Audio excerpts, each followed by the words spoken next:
رسول اللہ صلی اللہ علیہ وآلہ وسلم نے فرمایا، 4 خصلتیں ایسی ہیں کہ جس شخص میں بھی وہ ہوں گی وہ منافق ہوگا، یا ان 4 میں سے اگر کوئی ایک خصلت بھی اس میں ہے تو اس میں نفاق کی خصلت ہے، یہاں تک کہ وہ اسے چھوڑ دے۔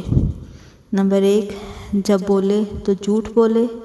نمبر 2، جب وعدہ کرے تو پورا نہ کرے۔ نمبر 3، جب معاہدہ کرے تو بے وفائی کرے۔ نمبر 4، اور جب جھگڑے تو بد زبانی پر اتر آئے۔ حدیث نمبر 2449۔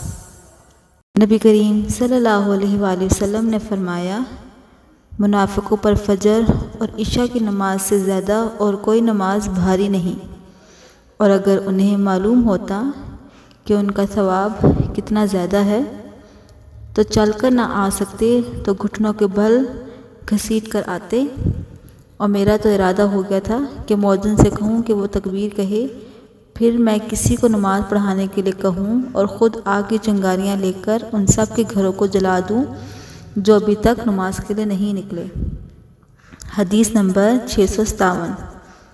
نبی کریم صلی اللہ علیہ وآلہ وسلم نے فرمایا، انصار سے صرف مومن ہی محبت رکھے گا، اور